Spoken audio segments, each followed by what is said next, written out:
Coming up today on Locked On Texas Tech, the Red Raiders still looking for answers along the offensive line, and we will hear from Red Raider head coach Joey McGuire on that and more, as Tech has two help wanted signs at both tackle positions, and that can't be a good thing this far into the season. We're breaking it down next on Locked On Texas Tech. You are Locked On Texas Tech, your daily podcast on the Texas Tech Red Raiders, part of the Locked On Podcast Network, your team every day. We're going to start this thing off right. Raider!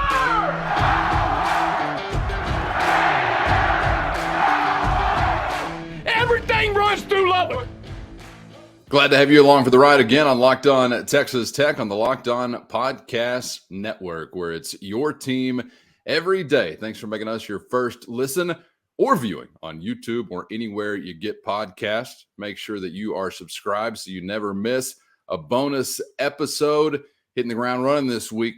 So you may have missed something already if you're not subscribed. Don't want to do it again. So get there, do that now on YouTube or anywhere you get podcasts. With the only Chris Level, I'm Casey Cowan. And as we typically go through the week, kind of again to get to the midway point tomorrow, turn the page towards Texas Christian, the battle for the saddle, the West Texas Championship, which definitely comes with a commemorative keychain if you win that sucker. We'll begin our turn our attention to that coming up tomorrow. But this time around is spent taking a listen to the head coach, Joey McGuire, as he kicks off the week, meeting with the media. And, man, there were some really interesting things to get into from his comments to kick off the week, Chris. And I don't want to waste any time. We're talking about big people to begin this show. And it is a big thought. It's kind of a big conversation as we're breaking down the state of the offensive line, which as for this week includes, to quote Joey McGuire, true competition. Here is Coach McGuire. I don't know how many people have looked at their depth chart, but there's a lot of oars on it, and it wasn't there last week. And the reason is again, I go back and I've said it all year long, but you can't be the brand and have competitive in your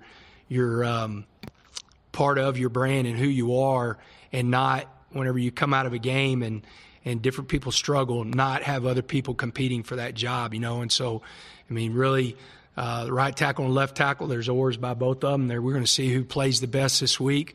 We'll probably do a little bit more good on good this week to kind of put those guys under pressure, but at left tackle, you've got Caleb Rogers and Ethan Card. He's an older guy. He's done everything we asked, so we're going to let those two guys battle it out. And, depending on Monroe, if Monroe can come back and I feel good about him, then that'll be our starter at right tackle. But if not, Matthew Keeler and Ty Buchanan, I mean, it's going to be a true competition. Monroe right now is going to be taking snaps out of a right-handed stance and a left-handed stance. So, if he's fully healthy, I could see him easily being over there. And, Caleb was a right tackle, and we moved him over to left tackle. And, we'll see in a couple weeks if we're fully healthy what that looks like. But Ethan's played guard and tackle, and played both in college football. And so he got all the reps as Caleb's backup last week. Whenever Monroe went down, we moved Ty back over and moved Keeler over to right, and just trying to get the best five out there. That's a belly full.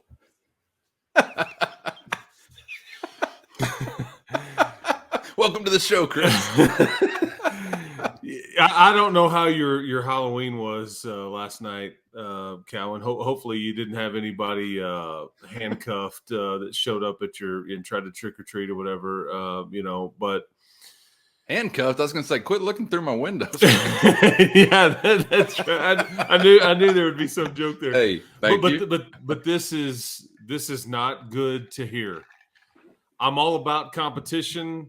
I'm all about, like how bottom line is if you had better options, they would have been playing. And that's you're trying to shake this thing up and trying to stress and strain and get the best out of people. This is just not. I don't know if this position group really is going to get a whole lot better. I think they can, but there's just not a lot of pieces that you're necessarily comfortable with or that are answers for you, I guess is my point. And we knew this was going to be a problem position for you coming into the year. Unfortunately, some of the grad transfers, have not been an answer for you. And, Ty Buchanan, I don't really fault him because he's a pup. He's a freshman, and he's got it all in front of him, and I think eventually he will. Monroe Mills, he has been an answer. Unfortunately, he's a bit dinged up right now. But I think when you start hearing that, man, we're going to open up the competition for both tackle spots. We may move one over the other and move a guy in and out. You're just talking about – because let's just be honest. You know who your best offensive lineman has been this year? It's been your walk-on center. The menace, Dennis, in the middle. I know. And amazing. I think everybody will tell you, too, that he's probably more of a natural guard, okay? And I wouldn't be surprised if that's what he plays next year is guard. But I just think we didn't know it at the time. And I remember when I first mentioned it to you, you were like, what? What did you just say? But I never would have guessed that when we kind of found out that Cole Spencer was going to be lost for the year, that would be the blow that it's been. Because I think an old all-conference type guy would have calmed everybody down. And I think it would have made the guys next to him on either side of him much better. But, look, it's just been a problem. And I don't ultimately know what the answer is, but I will say this to you. I bet this position group looks a lot different next year. I will just say that. I would hope so. Can you take me back to the offseason? Because what I find especially interesting here, and I don't know what my choice would be if I was Coach Hamby or Coach McGuire, is them talking about a healthy Monroe Mills, if he is that way, possibly being flipped over to the left side. And there was I don't know if it was an insinuation, but the way I heard it there was, hey, that could mean that Rogers goes back to the right. Yep. And he mentioned we moved Caleb Rogers to the left side. Now, Rogers coming into this season had 16 starts, played the second most offensive snaps on the team last year. So take me back to why did that happen? Why did Rogers, in my opinion, elevate to the left tackle spot? I think traditionally, got a right-handed quarterback at least. Left tackle is the premier spot there, as important as any of them. So how did that come to be in the first place? And can you believe, maybe second guessing that now, I guess? Well, he was one of the most experienced linemen that you had. Caleb Rogers was. I think we all know all your quarterbacks are right-handed. That's obviously a premium spot at left tackle. I think you were trying to figure out who fit where best. I don't think Weston Wright is a natural tackle at all. And Dennis Wilburn is not a natural tackle. So you've got some different options at tackle. And so I think you went with your most experienced one and just put him at left tackle. But I think you heard correctly there that if Monroe Mills was in fact, because I think they really like Monroe Mills. He's young. Yeah. When healthy, I think he was pretty solid. And I think you can see that he's getting better. Unfortunately, he's a bit dinged up right now. Don't know if he's ready this week or not, but if not this week, I bet it's the next one. So he's going to be back soon. And but if he was healthy right now, I think he'd be your starting left tackle. I think Caleb Rogers may be trying to be the starting right tackle at this point. So that's just. And again, it's all trying to get your best five out there and then put those guys in the best spot that they can, because I think that Cade Briggs was recruited here to be a center. Mm-hmm. And he broke his, if you remember, he broke his wrist and missed all of spring. He kind of was coming back. Well, it's hard to snap it when you're a center, because I think that was the hand that he snapped with. And so I think he came back and kind of eased in August and all that, but it just never got his stride. And I think he was, had to work his way back into shape, and it just wasn't working. And so center is a very vital position. So, okay, well, Wilburn can do it. He did it all spring only because Cade Briggs was out the whole spring. Yeah. So there was just some different things that I think that whenever they brought guys in that they thought they would do, and one of the huge disappointments, though, was like Michael Shanahan out of Tennessee Martin. He was a really good player at a very lower level of college football, and it's been a miss. And so, I don't know what they'll do with some guys like that, but if he can graduate, or if he does graduate, I could see you trying to figure something out there with him. And I don't know, I'm probably talking out of turn. I'm just looking at, in this day and age, you just can't. You just can't have guys that are old on your roster that aren't contributing. It sounds harsh, but this is a different deal than it used to be, where you just kind of are nice to guys and let them kind of hang around and all that, or you don't want to. But nowadays with the NIL stuff and all that, man, and especially if you've graduated, you just gotta. We need help, and we need it now. And I think you're seeing, though. I guess my point, to wrap all this up, I think you're seeing now. They don't want to go through this same situation next year. That like the same group. I think Monroe will get better. I think Buchanan's going to get better. I think you've got to push Caleb Rogers and squeeze as much out of him as you can. I think you'd love to move Dennis Wilburn over to guard and maybe bring in a center, maybe bring in a tackle, maybe go to the portal for a couple of different older options if you can find the right ones. And again, you need to find the right ones. And at this point, I think, with Buchanan and Mills, you feel like, okay, we hit on that. We hit on Dennis Wilburn, because he was a transfer guy too, even though he's a freebie right now. And I think he's, through the NIL and all that stuff, I bet he's on scholarship next year.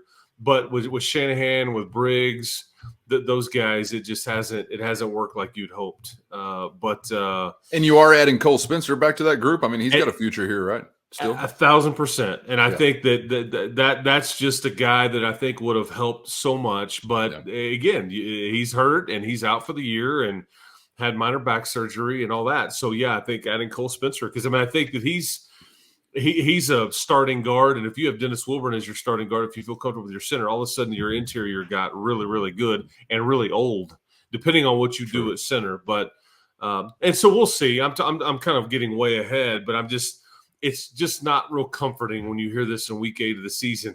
The tackle positions are up for grabs. Both. I mean, it all of them we got. Yes, and it tells you so much, though. It tells you we know this group has struggled, and we know that you couldn't run the ball some, then you can't pass block, and it's just been kind of that's part of the problem on offense. But there's only so many pieces there, and that position group, honestly, has been a problem for the past 6 to 8 seasons. You've had nice pieces here and there, but as far as having plenty of depth, it's been a long while. Chris, sure. my lips started quivering just missing a lost love when you mentioned, and I don't even remember where he is. Stillwater, where's Matt Moore? No, he's he's actually in Morgantown now. Okay, I remember a previous week you mentioned Matt Moore, and I'm thinking like 2009. I mean, am I going back to that era? Well, Lee Hayes did a good job with it early on in the Cliff years. Yeah. Hey, and by the way, there's some NFL guys that were in this previous decade of suck, so there were some here or there, but it's been Terrence Steele, LaRaven Clark. That's I mean, true. you've had some dudes, man, and T Steele, he's crushing it with the Cowboys right now. Yeah. He was a punchline of a joke a year ago, and now he's one of the pleasant surprises on the entire team, and nobody talks about him.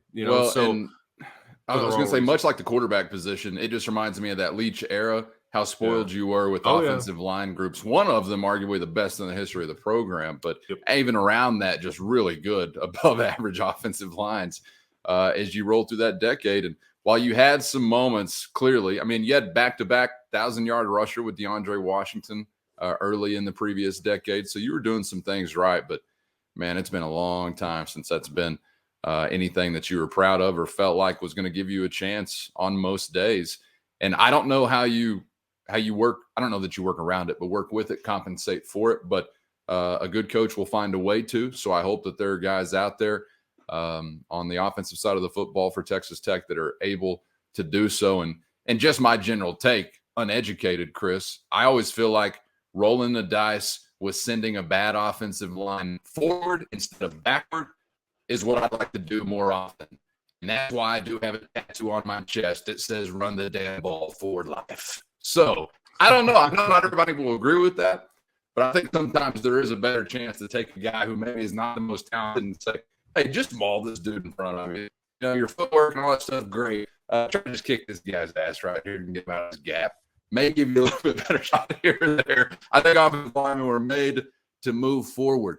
But I've been singing that song since Mike Leach got on campus, and I was wrong many times during his tenure because he had some great ones. And Casey, you know what changed it too, and we probably didn't talk about this enough earlier this week, but you know what changed it too at some point on this past Saturday was when Landon Peterson went out and he due to a shoulder issue, and he was not and did not return, and Jacoby Jackson came in.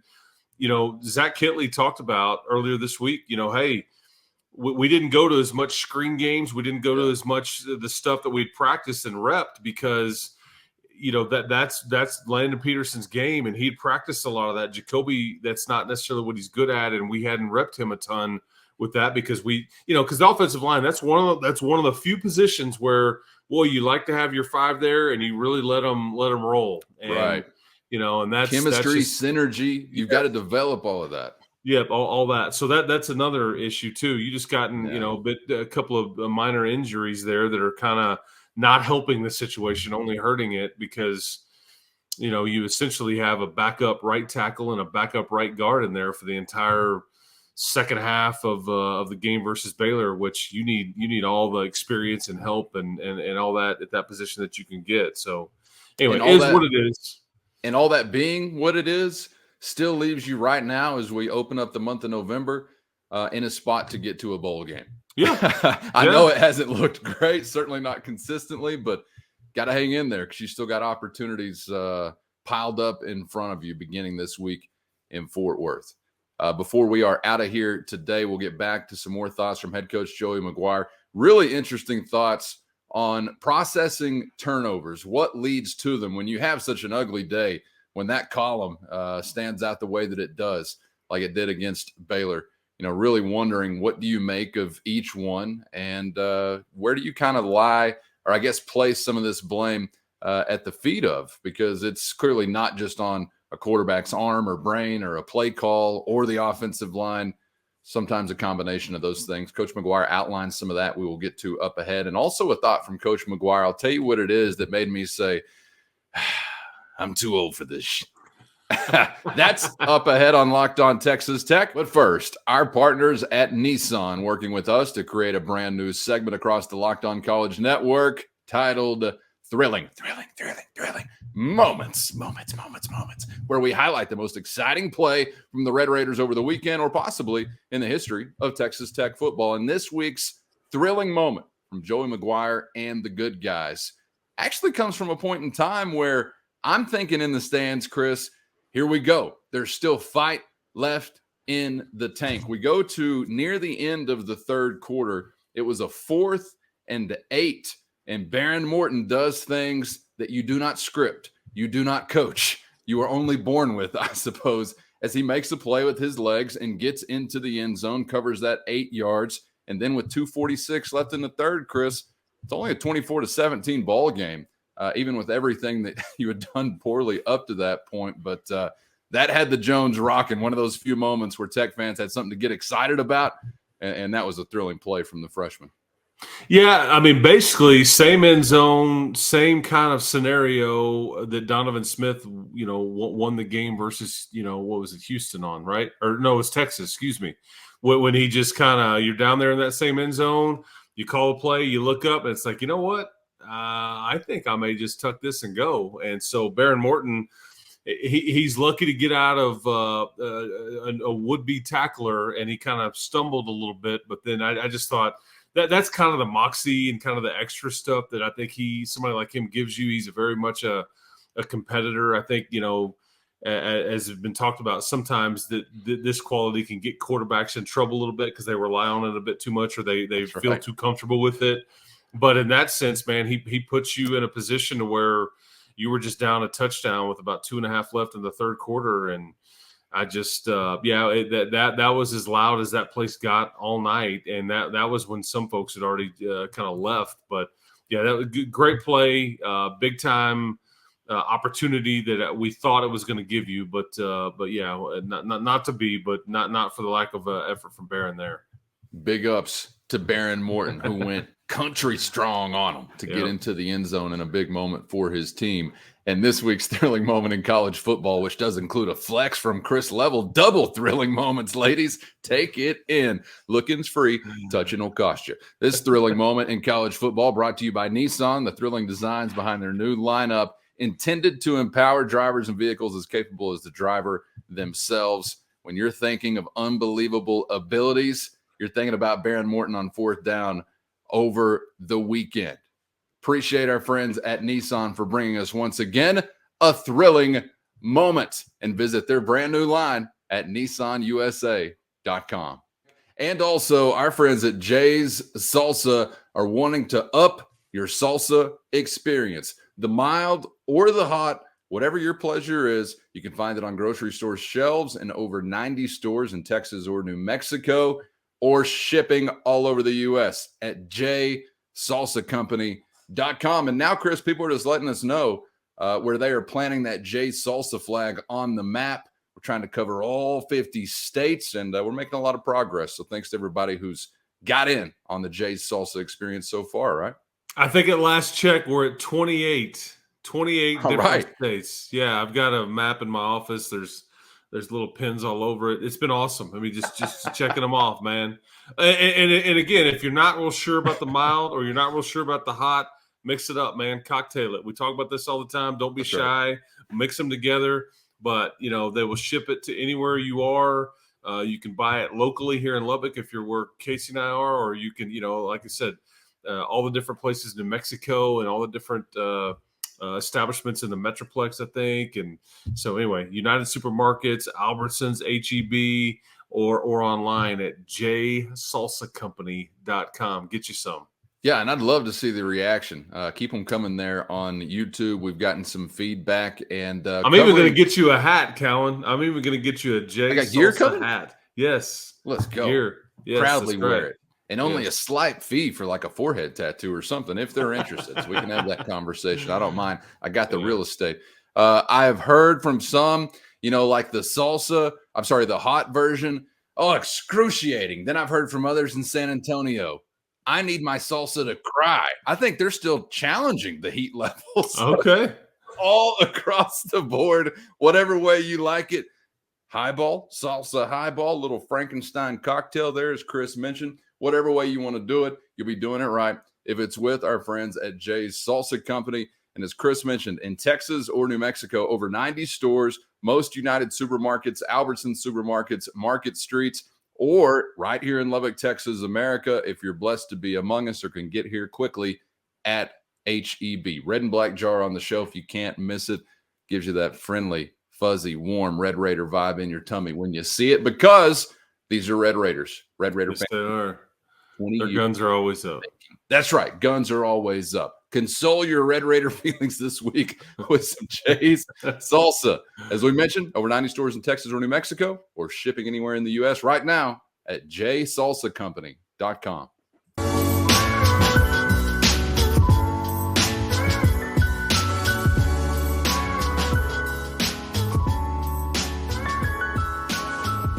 Thanks for making Locked On Texas Tech a part of your day on YouTube or anywhere you get podcasts all across the great state, the USA, worldwide, or throughout the galaxy. Even saying what up to those aliens in the bottom of the Pacific Ocean off the coast of San Diego. Not even a joke anymore. Like, really, we're just saying hello to you out there. Glad you're fans of Locked On Texas Tech. Is this a joke anymore? I still have no idea.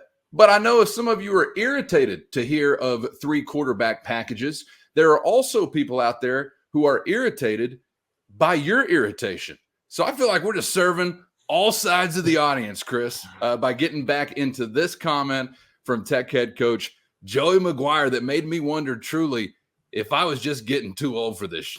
I do think that this is a good week to pull out our 3 quarterback package and see what that looks like. Regardless, we still feel good about some of the stuff we can do with Donovan in short yardage. And so, I see that as a plus for us. I think it stresses defenses, and I think it's good competition. We'll see who again, whoever walks out there first, I feel like it really kind of is like, here's our starting quarterback, and here's who we're going to roll with. Give us the best chance to win. What do you want me to just react to that? He's just trolling us, right? He's just trolling. So here's the 3 QB specifically, the 3 QB package. Yeah, here's how I can. I mean, we've talked about this. Yeah, there was a point in August where they practiced a lot of things. I never saw any of this stuff. I don't really know what it looks like, but I mean, Joey's been very transparent about it, and there was a variety of plays, and I not just one. I mean, I think there was a variety of plays, and when I say variety, yeah, that had all 3 on the field at the same time. I don't know who's doing what. I don't know. And a lot of it, I think, again, the reasoning at the time, you keep them engaged, you mess with opposing defensive coordinators, your team kind of has fun with it, and you kind of are able to use some of these guys and some skill sets and maybe create a mismatch or whatever. Because it is time, once you show it, it is time that the opposing teams you'll play have to spend on it and go, okay, what are we going to do here? What are we going to do there? And all that stuff. You know, things have changed because guys got dinged up and they got hurt. And we have seen a couple of times this year, Baron Morton and Donovan Smith on the field at the same time. They've been fairly simple runs. But, you know, I'm not going to be surprised if they pull this out and show you a couple of different things with it. If there's a time in the game or down and distance where it makes sense. I mean, Zach is extremely creative. I think he wants to be that. He wants more guys, you know, in the portal era. You want more guys on your team and engaged and involved than not. But this, in my opinion, Barron will start this game, and it'll be Barron's game. And I think that they will continue to use, because Joey told you as much. Yeah, they're going to continue to find things for Donovan to do in short yardage situations. And they just feel like that stresses the defense. And I think they would prefer that he not, you know, turn it over. But he also threw a touchdown pass too that was dropped. You know, I mean, so that's as good as I can do on summing that up. But I like it, and I like the aspect of using Donovan Smith in some of those situations. I'm just believing that Joey McGuire's having some fun with this at this point, whether it's actually going to happen or not. I think he's enjoying it now, rolling out the 3 quarterback package conversation every week, because people are talking about it, and I do kind of get a kick out of either my own irritation at the thought of sidelining 2 other good offensive players for 2 quarterbacks to be on the field, because it certainly wouldn't be my choice. But I also like the irritation at my irritation. So I'm just here for all of it. It's entertaining to me, Chris. But I do like the thought of Donovan Smith in some of those moments being used as a ball carrier. And I don't care what you get into tempo-wise, or we don't want to sub, or, hey, now we got to do. No, he never cocks that arm back. Never. Unless he's just doing calisthenics on the sideline. I don't want to see the arm cocked back. But as a quarterback, he's built like a brick house. I don't mind him as a ball carrier in some of these moments, and I like it even a little bit better when Morton is on the field at the same time. I think you can do some interesting things possibly with those 2 guys both on the field. But I am still fascinated by the thought of let's get 3 quarterbacks out there at the same time. And he said again, this feels like a good week. Not just, hey, we're still thinking about it, but this feels like a good week to roll out the 3 QB PKG. Put it on a shirt if it actually happens. Forget the Take 3 University shirts. 3 QB PKG. Let's get those on shirts maybe at the Locked On Texas Tech merch store. What? We don't have one? All right. When we start one, that's the first item in the store. Let us know how you feel about it in the YouTube comments. Would love to hear from you out there. Do you find it realistic? Is it just conversation every week from the head coach? Are you irritated by it? Are you irritated by others being irritated by it? Whatever camp you fall in, you're welcome for this conversation here on Locked On Texas Tech. We'll wrap it up with another thought from Coach McGuire. Really interesting as he processes what leads to turnovers. And it's not as simple, of course, as you might think here or there. He also throws kind of what leads into maybe pressure on the quarterback in some of these situations under the same tent. And we'll get to Coach McGuire on that. Coming up next on Locked On Texas Tech. But first, it's our friends at Sweat Block. giving sweaty Americans, nay, sweaty global citizens worldwide, their confidence back. Just like Mike, who is a Vegas resort concierge, sweating through his suit coat every night on the job. You're not taking a guy's advice who's sweating through his suit coat on where to catch a meal or some terrific Vegas entertainment. Woo! But not anymore is that a problem for Mike. Thanks to Sweat Block, Mike was able to fix his problem, and the Sweat Block wipes are now a no-brainer for Mike. They're a must-have for everyone's toiletry bag, whether it's a big presentation or a hot date or a pressure-packed day on the job. Sweat Block benefits everyone. So if you or someone you love is experiencing embarrassing sweat or odor, try Sweat Block. Save 20% with the promo code Locked On right now at sweatblock.com. Also available on Amazon.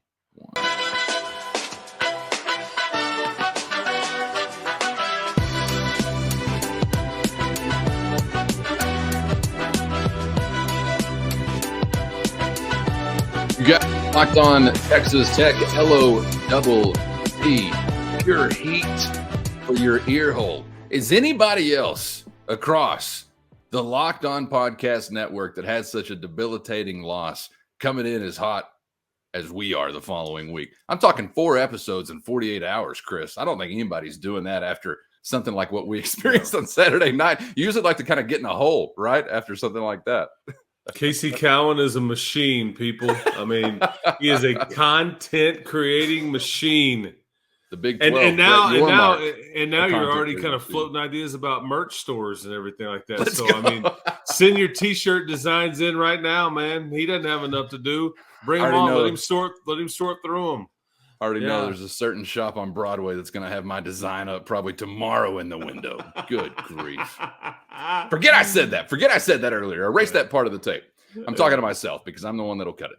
Okay, we'll wrap up our conversation here today with, I thought, some really interesting insights on what leads to a turnover here or there. As Coach McGuire was asked about, obviously, a very, very ugly night in that column against Baylor. Red Raiders turned it over 5 times.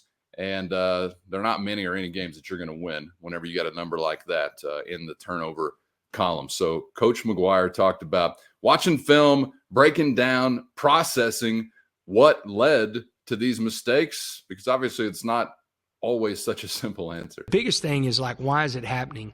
And so you got to do a lot of film study, and, you know, the guys have got to be willing to make sure they're taking the time, coming in one-on-one, especially at the quarterback position. And so why did this happen? Why were you late? What did you see on this ball? You know, some of that stuff like that. I mean, and then there's sometimes that you are on time, but they've called a really good defense into it, and they are sitting on a play, and, you know, bad things happen. But a lot of it's just film study, you know, and getting the ball out on time is one of the biggest things. Because, I mean, I have to go back. I can't think off the top of my head, but I have to go back of each one. You know, should the ball have gone there? Was that your second? What happened? Why didn't you go to your first look? There was a couple like that, you know, a couple of guys that are open, and that's your first look. Throw it to them, you know. Same thing with sacks. I mean, you know, whether you throw the ball away or you're trying to do too much. I mean, there's some plays. There was a play going into the south end zone that we've got Bradley on a little. He may pick up 2 yards, but that's first read. 35's in your face. Get it out of your hands. You're not – the play's over. Like, you either got to go there or you got to throw it away. You can't keep trying to make plays. And our 3 quarterbacks, the good thing about them is they can make plays with their feet. Sometimes that gets the better of you too. You know, the one thing, because Barron played the bulk of this game. This was his game. I mean, you know, Tyler played a couple of series. It didn't look very good. And then, you know, then obviously Donovan had those, you know, kind of spurts where there was just, they tried to do some different things and left him in and you know, just a handful of plays. But this was really Barron's game.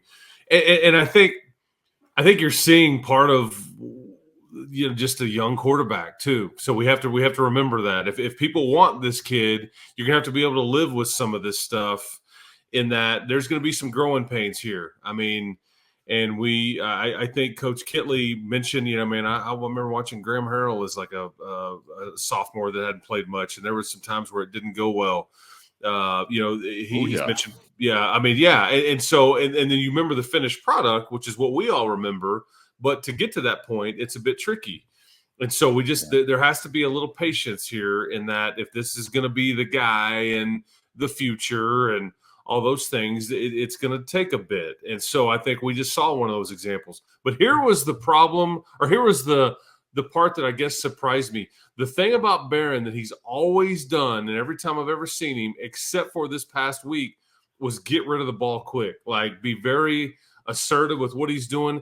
He looked at times like he was very much in slow motion and kind of just not real sure where to go with it, when to get rid of it, and it was, and I think credit to Baylor, credit to, their defensive line, and he didn't have a ton of time on sometimes, but there is, I think what Joey is saying to you, there's a lot of times where he's got something there and he just needs to take it, because now we need to remember too, for all these starts, okay, that the two that he had, What's Oklahoma State's biggest weakness on their team? Back end. What is West Virginia the worst at in the Big 12? I think they were playing like 5 on 11. They didn't even have a secondary. Okay, so we need to remember that. We need to remember that is that he and I don't know if he's gonna. I don't know what TCU's is not necessarily, and Kansas and Iowa State's going to be salty. Okay, that's going to be a mess potentially. And then, but in Oklahoma has been a bit of a up and down deal. There's no just gauntlet of defenses. However, some of these secondaries are probably going to be better than what Oklahoma State and West Virginia had. So, I just think Chris was a part of a team that I heard Joey McGuire call the best team they've played so far this year. Yeah, is that Baylor love or well, I think they were picked to win the league, and he said as much. He's like, I picked them to win the league, and I think most of that is because they have more big people than everybody else, or quality big people. They had a quarterback that won the Big 12 Conference Championship, won that game against. Heck, man, for all that Blake Shapeman isn't, I mean, he beat one of the best Big 12 defenses that we've ever seen in Oklahoma State last year, and to his credit, and his second or third start. So that's pretty salty. I'm just saying we have to understand what you're going to get with Barron right now. So for sure, the two games, it was he took advantage and played well against some not great secondaries, but the competition is going to get a little bit better or harder, and you have to be willing to deal with it. But I just thought he was really slowed down, which was the first time I'd seen that. But again, it's okay. He's a young guy. I hope people are patient with the offensive line and that quarterback position, and but it's hard to be patient, and I get it. And you want to win right now, and you want to win. You want to go to a bowl game right now and all that stuff. But you just, hopefully there's a payoff here, I guess is my point. Well, I certainly am invested in Barron Morton. It's still very much Barron or bust to me. I just think he's shown too much as far as his capability against Big 12 competition. And obviously he's the young guy in the room with the biggest future still in front of him as far as football to be played. And I'm more than willing to ride through those days like that. I give Baylor almost all of the credit, I think, for making Barron look that way possibly. And you mentioned, Graham Harrell's day, and I've joked about it so many times over the years being in that section that got the double guns up via 2 middle fingers. I mean, one of your greatest quarterbacks in the history of your program flipped off your home crowd. I know. Conference and I loved him for it. That's who that kid is, man. I mean, he's a grown but it man happens. Now. Yeah, I was thinking about, I think BJ Simmons I saw had a pair of 5 interception games in a season. I mean, it ain't gonna be perfect, especially when you're chucking it as much. And I know it wasn't a huge number on Saturday because mostly we didn't get to play very much offense. But when you're chucking as much as you want to under Zach Kitley, some of that stuff is going to happen. I have no problem with riding through the mistakes. The thing that will irritate me the most, if it happens, and I don't think we really saw that happen Saturday, is if you get jicky with the leash, which I don't have any reason to believe they would, Chris, but that I think is the most dangerous thing for a quarterback like Barron Morton. If he's a 5th-year senior and he's stinking and inconsistent here or there, and you want to swap it every time he starts stinking, I don't care. What are you going to run his future as CFO at Costco or whatever? I don't think so. But Baron Morton's growth, young quarterbacks' growth, I think can be stunted in some ways by those things, or at least delayed by some of those decisions. So I would err on the side of let him have that leash. I mean, he's got to figure it out. I like to touch the stove to make sure it's hot myself. So if a quarterback needs to do it, that's fine. And, one of those picks, my precious wife, who is not breaking down film like Lombardi every night in the living room, still said, looked young there, like a guy that was forcing it. Yeah, I mean, pretty obvious. So hopefully he learned something from it, like the entire damn team, by the way, but particularly a freshman quarterback, because you saw something serious on the other side of that line of scrimmage, and you should take some things away from it that'll hopefully make you a better quarterback. And maybe being a coach's kid, maybe being one of those guys we hear so much about, the way that he views football or commits to the process of football will help him with that. But I really do feel like, Chris, in some ways, you're now in a situation where it's got to be in the back of everyone's mind. Even the most confident quarterback you could throw out there is like, God, turnovers have been such an Achilles heel for this team all year long. Are they now, I hope not, like thinking about it too much? You know what I'm saying? I mean, because it's been as big of a talking point, obviously, as we've had all year long to the negative end of things. So I hope it doesn't become, too big of an elephant in the room, so to speak, for them, whoever it is. Yeah, me neither. But again, I don't think you can talk about it enough. You can't turn the ball over. I mean, not in this deal. You just can't do it. Like, I mean, you got to throw it in the fifth row, throw it to one of your buddies on the sideline. Take a sack even. I mean, if you have to, but that has to be part of the maturation process here, because you're just not giving yourself a chance. No doubt about it. Yeah. Hopefully we see that cease sooner rather than later. We'll get into coming up this week. Be back with us here on Locked On Texas Tech as we turn our attention toward the Horned Frogs. And I'm really curious about what you're seeing out there, Chris, from these guys in purple, because I got so accustomed to just assuming no matter how talented Gary Patterson's team might be or not be in Fort Worth, they're going to hit you in the mouth. They're going to be mean and physical, and they were going to have a defensive game plan of some kind. So now that he's not there, I'm wondering what I need to get used to now, and we'll get into that plenty more as we roll through the week and get set for Texas Christian. Enjoyed it as always today, my man. Thanks for the time. Yes, sir. Keep hope alive, man. We'll be here all week, man. Stay with us, and please subscribe. Please subscribe. That's right. Yeah. On YouTube or anywhere you get podcasts. Yes. And after you make Locked On Texas Tech your first listen, do make Locked On Sports Today your second listen. The biggest stories of the day, plus instant reactions, big game recaps, and the take of the day. That's Locked On Sports Today, available on the Odyssey app, YouTube, or wherever you get podcasts. Again, subscribe on YouTube to Locked On Texas Tech so you never miss a bonus episode. Hope you've caught any of what we've been throwing out, as we had some instant reaction to the Big 12's new TV deal with Chris and myself coming out of the weekend. And then also we're joined by Bob Thompson, retired Fox Sports president, who gave us some reaction as well to the new deal. And tremendous job by Casey Cowan on that podcast. Loved it. It's seriously, it's an education. Go listen to it.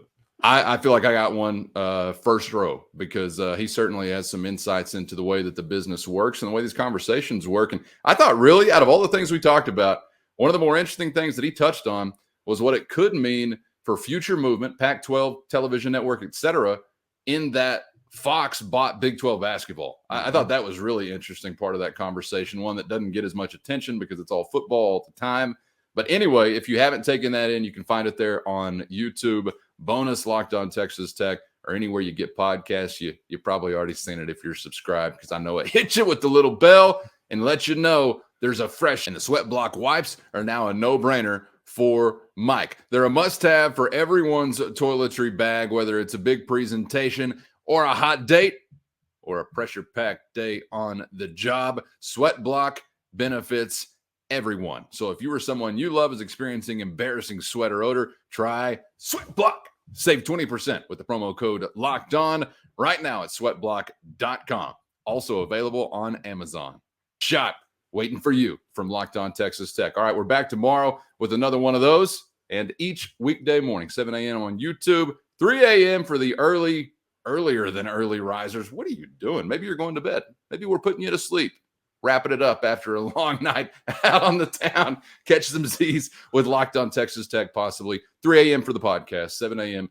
on YouTube each weekday. He's the only Chris Level. I'm Casey Cowan. Thanks for joining us once again on Locked On Texas Tech.